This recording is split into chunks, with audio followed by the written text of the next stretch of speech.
Hvala Jezus in Marija, spoštovane gledalke in cenjeni gledalci. Lepo pozdravljeni še v eni domači oddaji Od poti. Lepo pozdravljam tudi gledalce Gorenjske televizije iz Kranja ter vse ostale, kateri nas spremljajo v lokalnih televizijah po Sloveniji, predvsem pa vse tisti, kateri nas spremljajo tudi preko Kršanskega strežnika RTC. Lepo pozdravljam tukajšnjega župnika Sebastiana, Bog pa živi. Bog da je.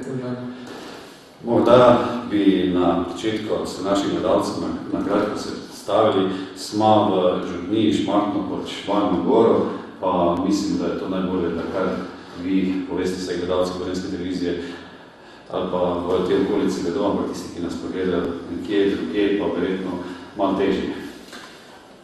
Lahko bi rekli, da nismo ne tu, ne tam, namreč smo sicer severno od Save, kar pomeni, da se lahko pravičeno smatramo za Gorence, ampak nekako sam prištevam našo župnijo še k ljubljanskemu predmestju. V resnici nekoliko mešana župnija, bomo rekli, s veliko preseljenci in z veliko novimi hišami, novimi naselji. Hkrati pa še vedno ohranjamo tisto staro slovensko podeželje, predvsem proti Gameljnam in tako da naša župnija je del dekanije Ljubljana Šentvid. Kako bi rekel, skušamo slovensko vernost spojiti s sekularizacijo, pa ne v negativnem smislu, ne da bi jim postavili podobni, ampak skušamo tukaj na obrobju Ljubljane, za katero vemo, da je že precej kar podlegla vplivom posvrtnosti, se pravi, da vse tudi udira k nam, tudi ta sekularizacija. In bomo rekli, smo kar nekakšen branik tukaj, če se večkrat bolj pesniško izrazimo, ampak v resnici se pa bojim, da smo tudi že na pragu novih izkušenj, ko bo potrebno seveda tudi z misijonskim delom, ne samo s klasičnim poučevanjem in oznanjenjem, ki ga smo ga navajeni v sedaj v Sloveniji. Preden predstavimo župnijo, oziroma nekaj več, ne rečemo, bomo v naslednji oddaji v Mariborski nadškofiji gostili gospoda župnika Jožefa Likoška, ki bo nekaj več povedal o misijoni, misijonskem delu, čeprav smo že v teh oddajah poti govorili, ampak mene je posebej me bi bil tale vaš plakat, ki zadnji, da bi naši gledalci tudi leto krščanske dobrodelnosti in solidarnosti, moramo takšno besedo o tem. Če mogoče še na začetku gledalcem predstavim naš župnijski logo, to se pravi značilni sloki zvonik naše župnijske cerkve, ki bo v letošnjem letu praznovala 100-letnico posvetitve. Potem pa zraven seveda tudi to, kar imamo že v imenu pod Šmarno goro, ob Savi, kar pa tudi že nekako simbolizira tudi črka M, Martin, zavetnik naše župnije, in pa Marija, pod katere varstvo smo pod Šmarno goro. V letošnjem letu krščanske dobrodelnosti in solidarnosti smo se odločili, da bomo konkretno pomoč namenili v postnem času centru Ecce Homo, zaporniškemu vikarijatu, ki nekako skuša pomagati vsem tistim, ki so bodisi zaprti, bodisi prizadeti zaradi kaznivih dejanj, bodisi so zaprti v tujini, no in zbiramo nekako cente.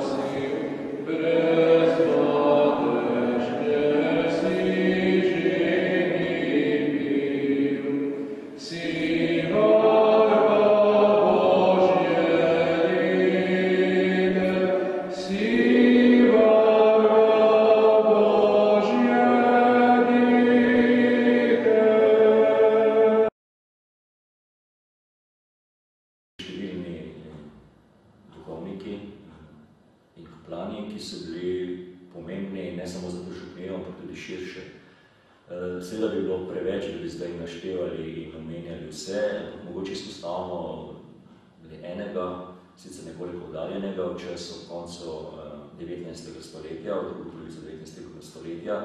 To je bil župnik Anton Namre, tukaj v Šmartnu je tudi pokopan, dočakal je visoko starost. V tej župniji je bil prisoten oziroma začel delovati že v začetku druge polovice 19. stoletja v času taborskega gibanja.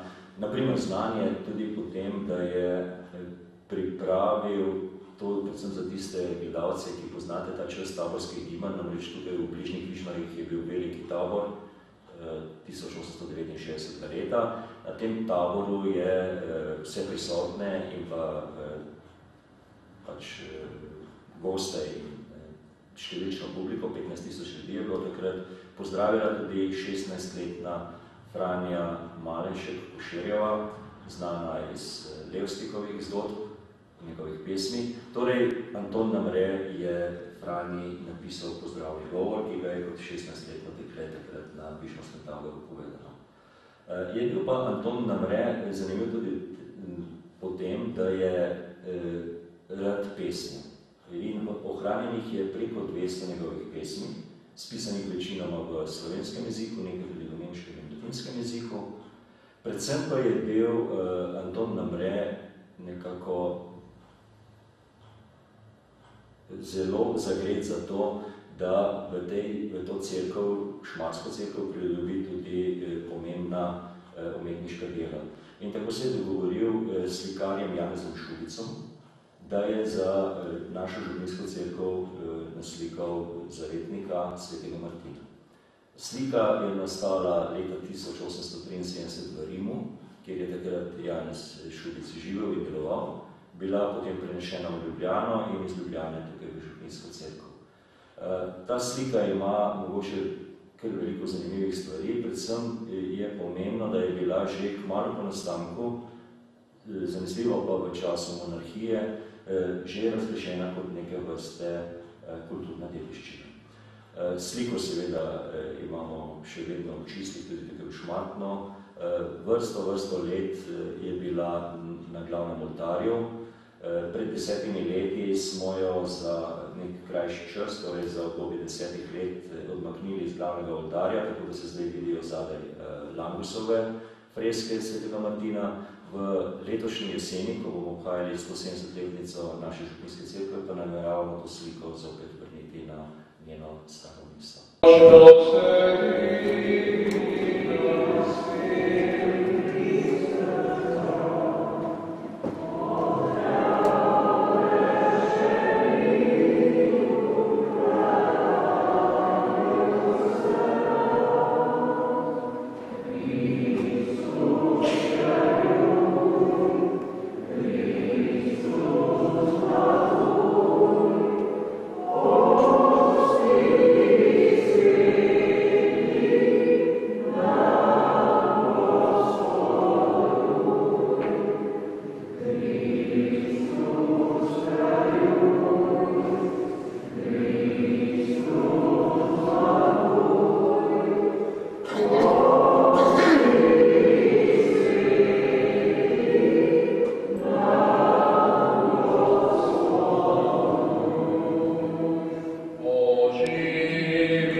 Še vedno smo v oddaji Pot poti. Lepo pozdravljam gospoda, ki je napisal tole prelepo knjigo o zgodovina župnije Šmartno pod Šmartno goro, Jurija Šilca, lepo pozdravljeni naši domači oddaji Pot poti. Bo daj kakšno besedo, da se nam našim gledalcem oddaji Pot poti tudi predstavite. Hvala lepa za pozdrave, tudi vam lep pozdrav in vsem gledalcem vaše televizije. Prihajam iz župnije Šmartno pod Šmartno goro, tukaj sem tudi rojen pred 55 leti in nekako vsta čas živim s to župnijo. Je pa res, da mogoče me ta župnija zanima tudi z nekoliko drugega vidika, torej predvsem zgodovinskega vidika, kako so te kraji nastajali, kdaj se je izoblikovala ta župnija in kaj zanimivega se je v zgodovini že tako zgodilo. Zagotovo oddaja zanimiva, tale pogovor, zato gledalci morate ostati z nami.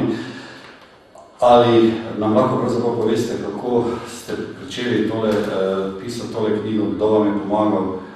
Pravzaprav, ko so smevali oddajo v Šmarni gori, sem naletel na tole vašo lepo knjigo, pa bi bilo morda čisto prav, da jo vi sami predstavite, mislim, da bo najbolj prav.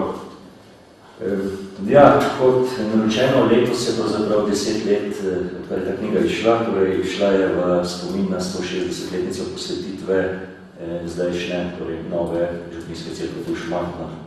Seveda, ideja se je rodila kar nekaj let prej, konec koncev to je delo na teh 200 nekaj straneh, ki zahteva nekaj več kot samo kakšen teden ali mesec. Ideja je pravzaprav padla na enem od sestankov oziroma srečanj župnijskega pastoralnega sveta, ko smo nekako prvič spregovorili o tem, da se nam bliža 160-letnica župnijske cerkve, nekje okrog leta 1996 približno. Takrat je tudi v to župnijo prišel prejšnji župnik, gospod Frančišek Novak, in moram reči, da je to pobudo župnijskega pastoralnega sveta sprejel z odprtimi rokami, z obema rokama in je tudi ves čas nekako moralno in seveda tudi finančno pomagal, da je ta knjiga nastala. Zdaj, ne vem, mogoče na kratko nekaj več o vsebini te knjige, ali pa saj mogoče nekateri zanimivi utrinki iz zgodovine naše župnije. Knjiga pravzaprav je zasnovana kronološko in poteka kronološko s poudarkom seveda na zgodovini župnije, torej z dogodki povezanimi z cerkvenim življenjem v tem kraju. Sega kar daleč nazaj, na začetku celo se omenjajo nekatere predzgodovinske najdbe, rimskodobne najdbe in mogoče še nekatere starejše najdbe na tem območju. Če smo že ravno pri tem, naj povedal tukaj v bližini, kjer zdaj bi pa snemala tole oddajo, so ravno pred nekaj leti pri gradnji nekega večjega naselja odkrili ostanke, prazgodovinske ostanke iz celo iz železne dobe. Torej, ta kraj je bil vsekakor naseljen že pred našim štetjem. Naseljen je bil tudi v času rimske dobe, torej v prvem stoletju našega časa, v spodnjih Kamnah, to je kakšen kilometer, 2 vzhodne, tukaj od naju, so ohranjeni ostanki rimskih kovačev, ki so imeli tu neko svojo postojanko, ob takratni rimski cesti, ki je iz Ljubljane hodila po obronkih Rašice, proti Domžalam in potem proti starim rimskim mestom, kot so Celeja in Dali Petove. Sama župnija oziroma sledi cerkve, krščanske cerkve na tem območju, pa sega zelo daleč nazaj. Presenetljivo daleč, ko me je zelo presenetilo, prva omemba cerkve v vasi Svetega Martina, tu pod Šmarno goro, je v začetku 12. stoletja.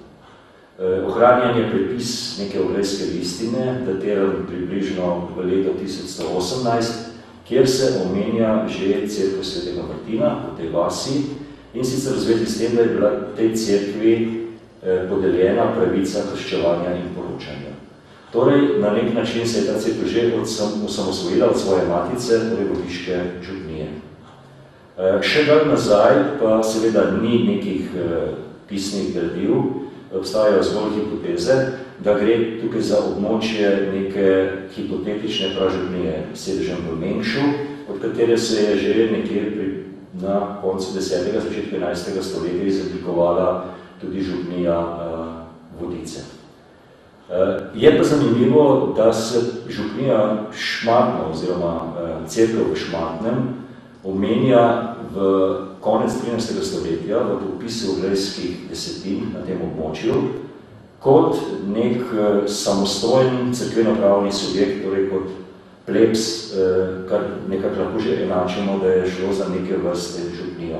To je bilo leta 1296. Seveda je potem za nekaj časa kronološko zelo težko sledimo, kaj natančno se je dogajalo. Vsekakor pa je šlo tukaj za zelo majhno enklavo, majhno župnijo, obsegajočo zgolj vas Šmartno in mogoče še zgornje Gameljne, nikakor ne Tacen, Srednje Gameljne, Spodnje Gameljne, Rešica, tako kot je to danes, torej samo te dve vasi. In sicer je bila to za časa ustanovitve Ljubljanske škofije leta 1461 majhna župnija nekako pod ingerenco škofov. Ne tako, kot je bila župnija Vodice in župnija Šentvid na drugi strani, torej dve večji sosednji župniji, ki sta bili nekako v lasti stolnega kapitla v Ljubljani. Zakaj je bilo to tako, je pravzaprav lahko zelo enostavno razložiti. Na tem območju je bilo približno 10 večjih kmetij in večina od teh so bili podložniki gospodstva Goričane, škofijskega gospodstva, ki ga je takrat pač ljubljanski škof dobil. In pa dve kmetiji tudi so bili podložniki drugega škofijskega gospodstva, to je Falca v Ljubljani. Kar pomeni, da je imel ljubljanski škof pravzaprav na tem območju pretežni del posestva. Kako pravzaprav se počutite zdaj po 10 letih, ko je ta knjiga išla, kakšen je odziv bralcev, Župljanov, kajti gre za stvari, ki so namenjene predvsem tudi našim zanamcem? Torej, ta knjiga je v času, ko je bila dana na svetlo, naletela na lep odziv, ljudje so to lepo sprejeli.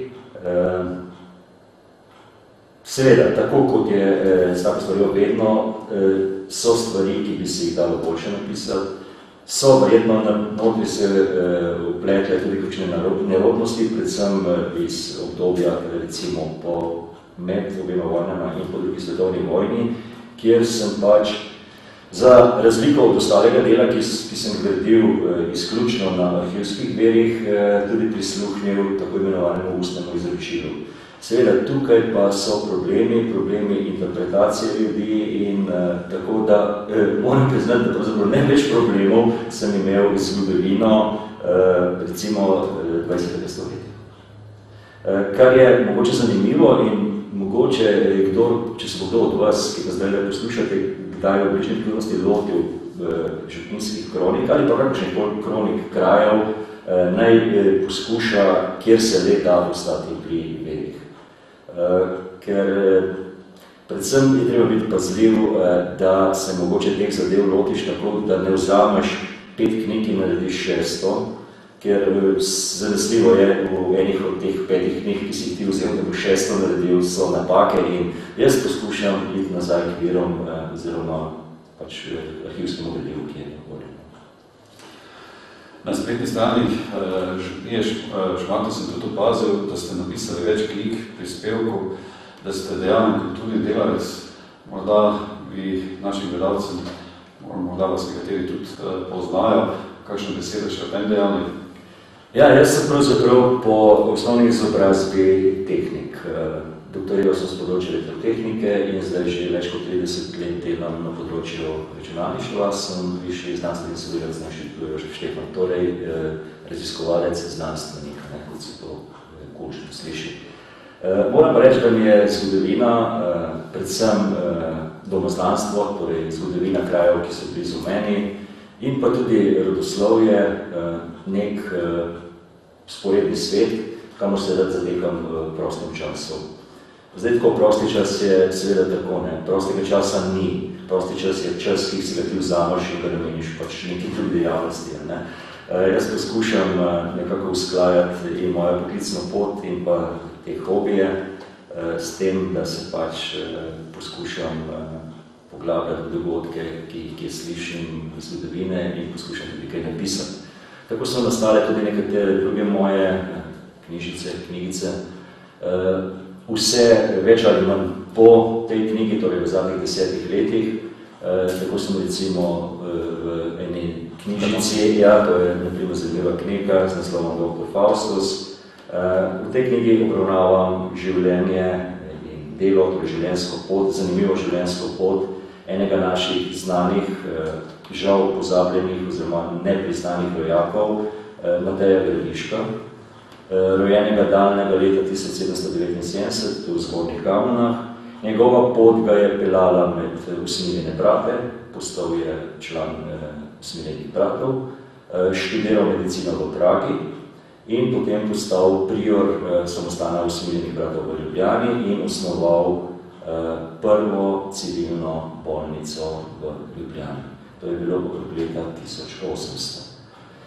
Po letu 1823, ko se je upokojil, se je naselil v Šmartno pod Šmartno goro, nekako pristopil iz priznane uradne medicine na homeopatski način zdravljenja, bil eden prvih in najpomembnejših homeopatskih zdravnikov na Kranjskem, poleg mogoče Blaža Potočnika, šentviškega župnika. Uspešno zdravil ljudi, predvsem v času kolere leta 1835-36, predvsem pa je bil pobudnik in glavna gonilna sila za gradnjo župnijske cerkve, ki je bila pred 170 leti že po njegovi smrti tudi zgrajena. No, poleg Gradiška sem nekako obdelal tudi, grdo rečeno, tudi nekatere druga zanimiva področja in zanimive dogodke z naše zgodovine krajevne, predvsem iz moje rojstne vasi Tacna. Tako sem spisal kroniko Gasilskega društva v Tacnu ob njenem 110-letnici, v eni knjižici predstavil znamenito tacnsko obrt, to je sodarstvo, potem opisal ob 90-letnici čebelarskega društva tudi razvoj čebelarstva na tem področju. Poleg tega pa mogoče tiste stvari, ki niso toliko popularne in zanimive v širšem okrogu, ki pa se meni zdijo zgodovinsko zanimive, pa jih poskušam objavljati tudi v nekaterih zgodovinskih revijah, naprimer v arhivih, zgodovini za vse, kroniki, loških razgledih. Ste kar aktivni. Na spletni strani sem opazil, da ste tudi vitec. Kako pravzaprav postati vitec, oziroma kako človek pride do tega naziva? Morda beseda dve naše glasne. Beseda vitec, ja. Je mogoče, no, da pojasnim, jaz sem član viteškega reda Božjega groba v Jeruzalemu, torej gre za neke vrste humanitarno oziroma človekoljubno cerkveno organizacijo z dolgo tradicijo, celo čez križarjev.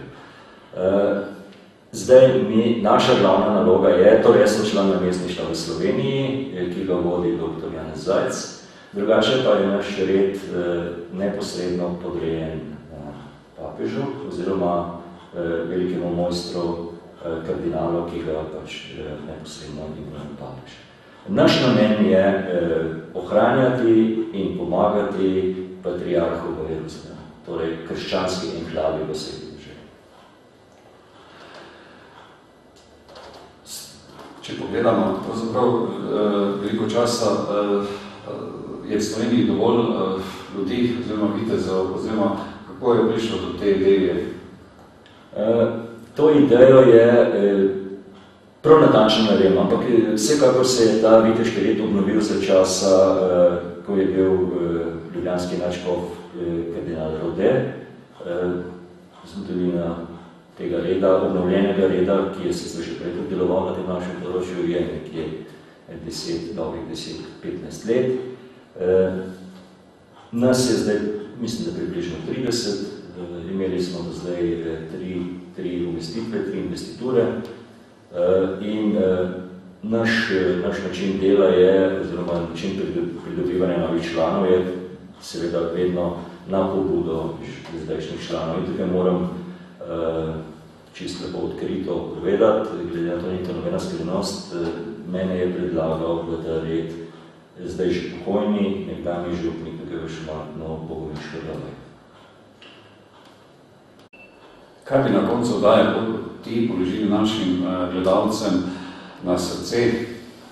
No, mogoče za konec, da se malo odmaknemo od zgodovine in pridemo v sedanji čas. Zdaj, v tem zadnjem obdobju, ko smo volili Župnijske pastoralne svete, sem tudi ponovno postal član Župnijskega pastoralnega sveta. Mislim, da je to pomembna dejavnost, čeprav se župnijski pastoralni sveti za razliko od gospodarskih samo pri poročenih župnijah, mislim, da je prav, da vsaki župniji delujejo, da pomagajo vsakokratnemu župniku pri predvsem pastoralnem delu v župniji. In moram reči, da mi tu v Šmartnu, ko smo pred približno 2 letoma dobili novega mladega župnika, smo si nekako zadali nalogo, da mu pomagamo tudi pri pastoralnem delu, kolikor je mogoče, predvsem pri delu z mladino, ker kot mlad župnik v župniji verjetno veliko lažje vzpostavi stik z mladino, ker mladina je pa tisti del populacije, na kateri moramo graditi, ko pač nas ne bodo ostali blažji. In mislim, da je to pravi trenutek v tej župniji, da se porodi nova, je rekel, cerkvi pripadna mlada generacija. In morda se bo tudi v tej župniji zgodilo to, kar se je zgodilo pred približno 20 leti, ko je v nekem obdobju nastalo kar nekaj novomašnikov v tej župniji. Upamo, da bo v naslednjih letih šlo za to obdobje in da bomo lahko tukaj iz naše sredine lahko pozdravili nove prave novomašnike.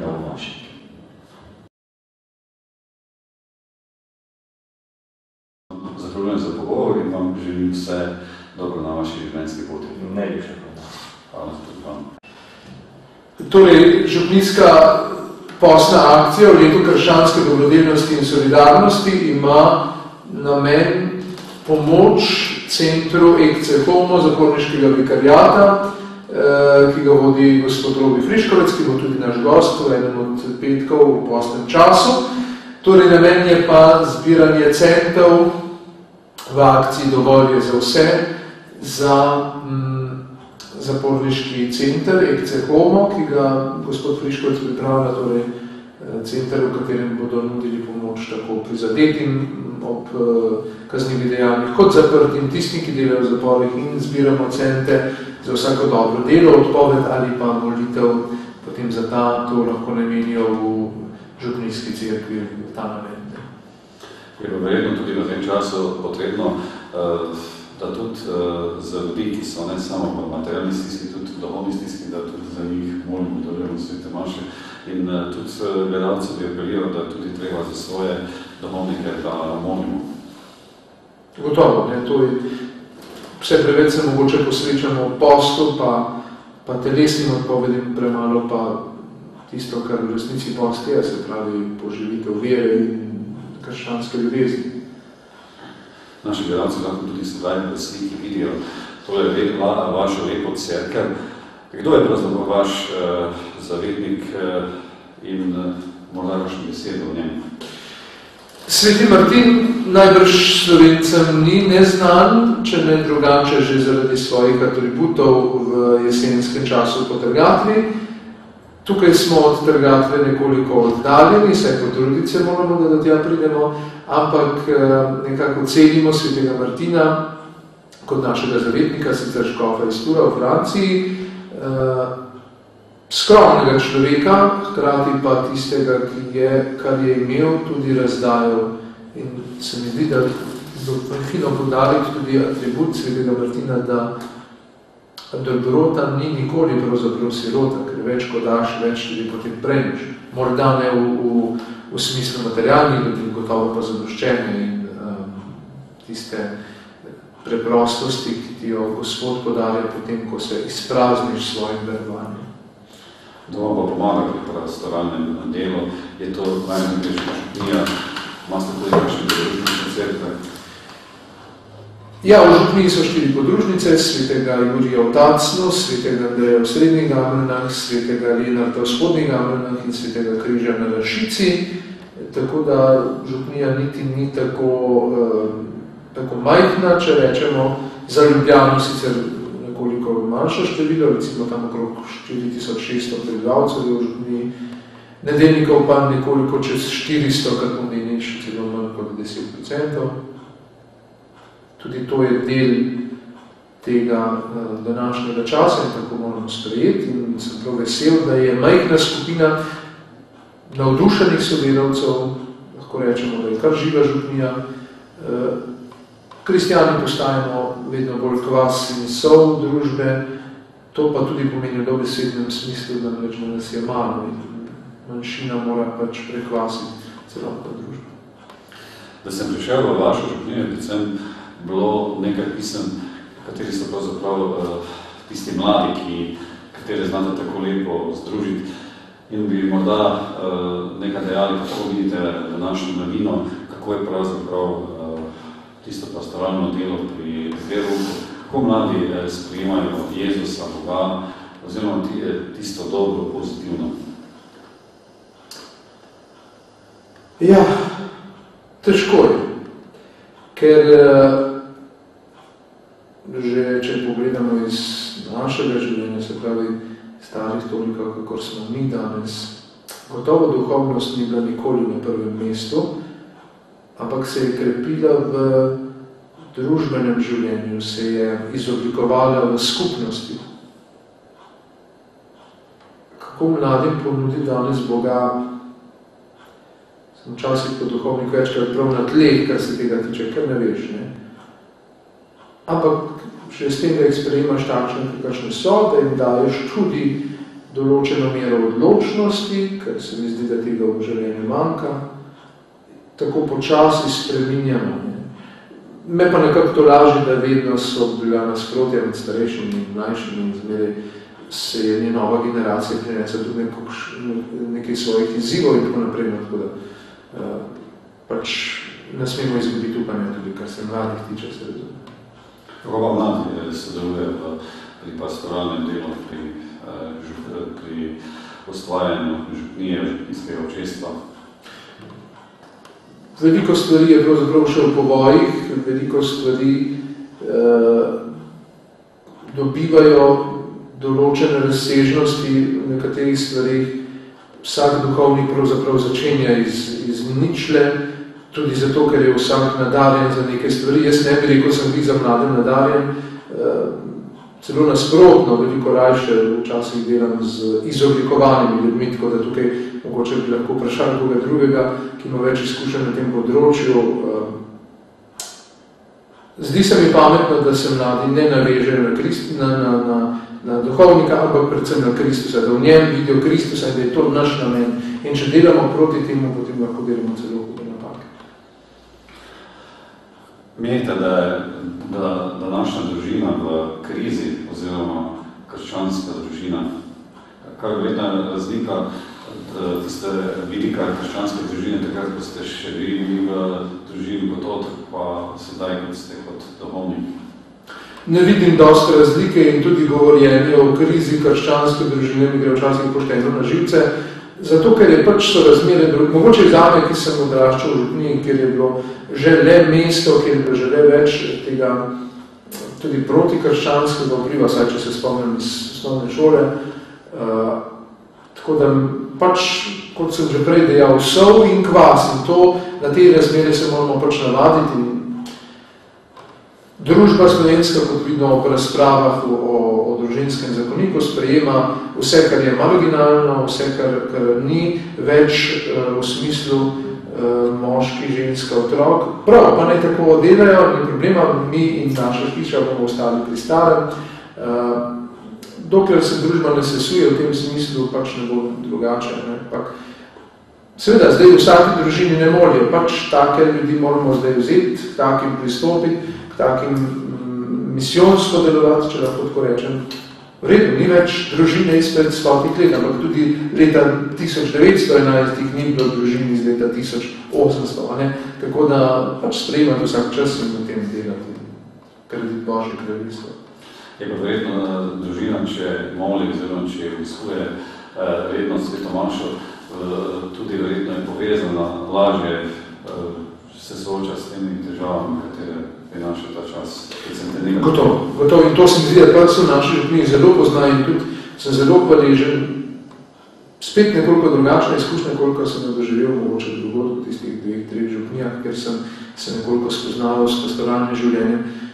Ogromno število mladih družin, če lahko rečem, pravzaprav velik procent naših resnih kristijanov predstavljajo te mlade družine, ki so prav biser naše župnije in v katerih lahko rečem, da predstavljajo res našo prihodnost. Tukaj pa res.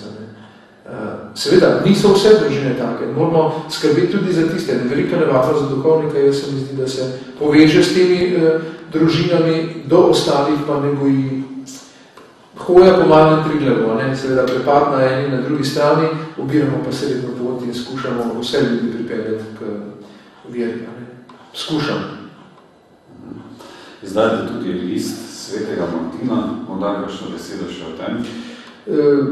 Mislim, da danes že skoraj ni več župnije, ki bi ne bila, bomo rekli, medijsko napredna, čeprav včasih v smislu besed papeža Benedikta, ki nas vabi k temu, da bi šli nazaj k evangeliju, se skoraj sprašujem, če mogoče nismo res preveč aktivni v takih smerih, pa premalo evangeljski, ampak kljub vsemu evangelizacija danes ljudi doseže tudi po modernih sredstvih, po družbenem obveščanju.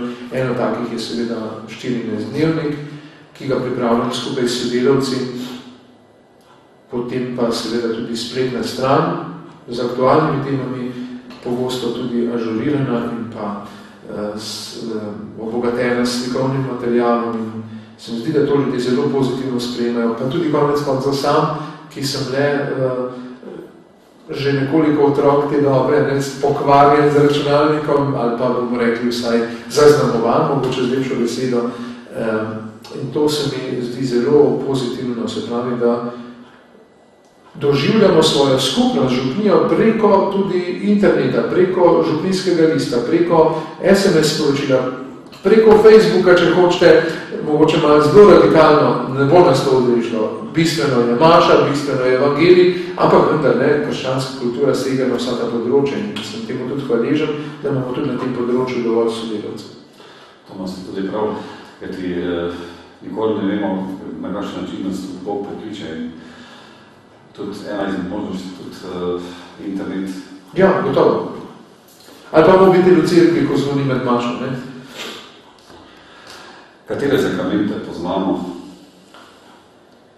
Sicer je vprašanje takšno, podajo gledajo tudi gledalci, ki še niso spoznali Božje ljubezni in je tudi prav, da se tudi njim posvetimo, pa tudi tisti, ki morda prvi slišijo, je prav tudi, da kaj rečemo o tem. Zakramenti uvajanja so sveti krst, sveta Euharistija in birma. S temi tremi zakramenti, pa če gremo v začetku, zakramenti kot sveta znamenja, tisto, kar mi potrebujemo. Boga nikoli nihče ne videl, vendar doživljamo njegovo ljubezen prav preko zakramentov. To je eden bistvenih delov krščanske vere in zakramenti so ta sveta znamenja, ki v določenih obdobjih človekovega življenja s skupnostjo, z bogoslužjem, z gestami in simboli prihajajo človeku, ki išče Boga naproti. Tak simbol ob rojstvu je sprejem Božjega življenja, sprejem v občestvu cerkve, kar pomeni sveti krst, potem na pragu odraščanja prejem zakramenta svete Euharistije, Jezusove trajne navzočnosti v zakramentu, ljubezni v zakramentu svetega rečnega telesa, Kristusa pod podobo kruha in pa na pragu odraščanja sveta birma, ki jo ne bi čisto zanemaril, ki ne bi rekel, da je to zdaj samo korak kot pad od vere, ampak je neka potrditev, vsaj za tiste, ki želijo, ki so toliko zreli, da bodo ostali tudi v župnijskem življenju. Potem pa na pragu, bomo rekli, zrelega življenja odločitev bodi si za zakon, poroko, zakrament svetega zakona, za skupno življenje, ali pa mašniško posvečenje za tiste, ki bi radi služili celotni cerkvi. V časih stiske pa nam na pomoč prihajate zakrament svetega bolniškega naziljenja, torej v postarelosti ali pa v bolezni, in pa zakrament sprave v vsakem času pravzaprav življenja, torej zakrament, ki nas občestveno poveže, sicer v samoti spovednice, pa hkrati zavez, da smo vsi grešniki, nam ta zakrament prihaja na pomoč in z odvezo pridobimo novo moč za izpolnjevanje Božjih zapovedi. Tudi zakramenti v naši župniji so lepo razviti, lepo nekako jih cenimo, jih skušamo predstaviti. Lahko rečem, kar veliko ljudi hodi k obhajilu, kar je na nek način lahko malo preizkušnja, torej, če nekdo ni ureden, da prejme svetovečne telo, po drugi strani pa to tudi izraz globoke vere, da je obhajilo ni samo recimo nagrada za čisto življenje, ampak tudi zdravilo za mojo grešno naravo. Vsekakor je vrhunec tudi sveta maša, takrat malo prej ste povedali, da je tudi v upadu obisk svetih maš. Kaj bi se pravzaprav dalo narediti kot duhovnik, da bi bilo morda več duhovnih poklicev, oziroma moramo vsi skupaj tudi kot gledalci, kot eno občestvo v cerkvi narediti, ne samo moliti, morda tudi z zgledom narediti, da bi stvari bile tisto, kar da se potem rodijo ti novi duhovni poklici ali duhovni. Jaz ostajam pri misli, da duhovnike izbira Bog. Naša molitev lahko pripomore, če vzamemo misli iz Evangelija, da ne prosimo za delavce na naši žetvi, vendar bomo rekli, nekako se mi zdi pametno, da pustimo Bogu, da sam izbira tudi sodelavce. Vatikanski koncil lepo pravi, da Gospod ne bo pustil, da bi njegovi cerkvi zmanjkalo poklicev. Se mi zdi to ena tolažba upanja, da znamo živeti tudi s poklici v manjšem številu.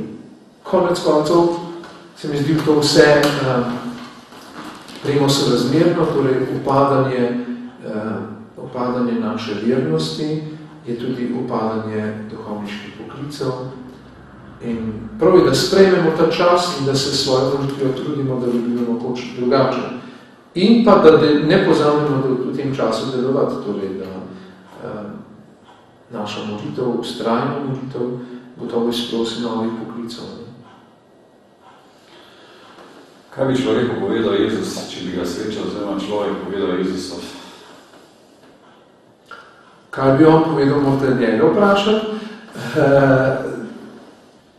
Mislim, da stanje duha ni nič drugačno od stanja duha pred 2000 leti. Spet bomo rekli, morda se bo obrnil okrog in zapustil ta svet, ampak se s tem seveda absolutno ne moram strinjati, ker vsak čas za Boga, mogoče malo pretirano rečem, ampak prinaša nov izziv delovanja s človekom. Tak čas je, ostaja ista naša grešna narava, ki jo bolj ali manj skušamo popravljati, tudi z Božjo, predvsem z Božjo milostjo. Lahko pa zaključeno bi Jezus seveda veliko dela imel, najbrž tudi v našem času, ali mogoče še več.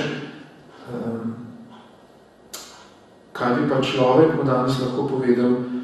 Najbrž bi na koncu pod križem stalo ravno tolikšno število ljudi, kakor pred 2000 leti. Še vedno pa mislim, da Bog skrbi za vse in da vsakemu na nek način po njegovih zmožnostih daje, da se mu približuje. Nekdo z rednim obiskovanjem, nekomu z redno molitvijo, z vztrajno molitvijo, velikodušno, krepko molitvijo, nekdo bo pa pač prišel k njemu po drugih poteh in tudi to moramo na nek način dopustiti. Ljubkrat slišamo besedo ljubite, ko ste ljubljeni. Kaj nam pravzaprav naj ta beseda pomeni? To, da krščanska vera ne more biti nikoli samo vera, ampak predvsem mora biti združena z dejanjem. In še posebej pa velja to za duhovnika, če ne uresničuje svojih pridig v vsakdanjem življenju, to seveda tudi se polagam na srce, ali pa bomo rekli, si sprašujem vest, potem njegova pridiga v nedeljo pade. Bojim se, da pridiga vseh nas velikokrat pade med tednom, pa jo spet znova obnavljamo.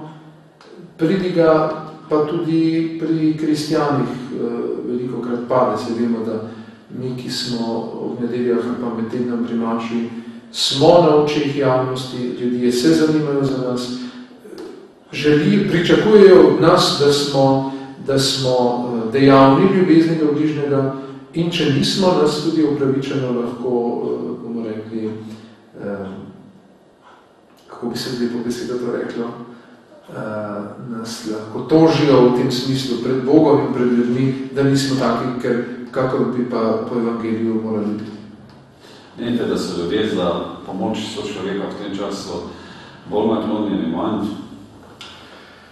Slišal sem za raziskave nekaj mesecev nazaj, kako smo v Slovenci pravzaprav v repu ali pa nekje v spodnji sredini po darovanju, ampak jaz ne bi temu rekel. Jaz mislim, da smo odprti, da nas občutek potreb je dovolj, seveda vsi se ne moramo odločiti za vse potrebe in tako se mi zdi vsak skuša najti tukaj tudi svoj poklic, komu bo pomagal, komu bo pristopil.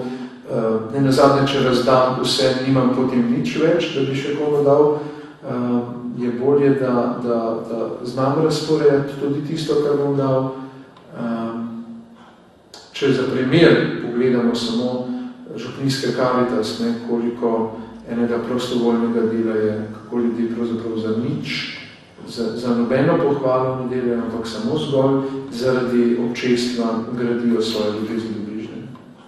Kdaj imate pa svete maše? Svete maše so med tednom v ponedeljkih, sredah, četrtkih in petkih v župnijski cerkvi, ob 6. oziroma poleti ob 7.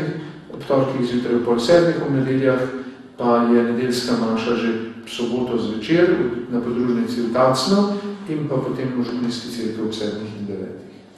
Kaj bi na koncu daje po poti povedali našim gledovalcem oziroma in podarili kakšno misel na svet? Oglasite se pri nas, to dobrodošli. Sicer pa je občestvo lepo, ker je skupnost. Sploh je lepo krščansko občestvo.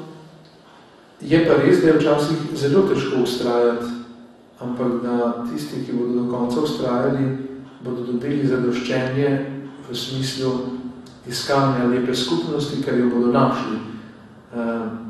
To pa, da bi zmanjkalo, da je trdno na tej skupnosti, se pa ne bojim, pa hkrati sem tudi vesel tega, ker nas tako bolj očiščuje, napravlja boljše ljudi.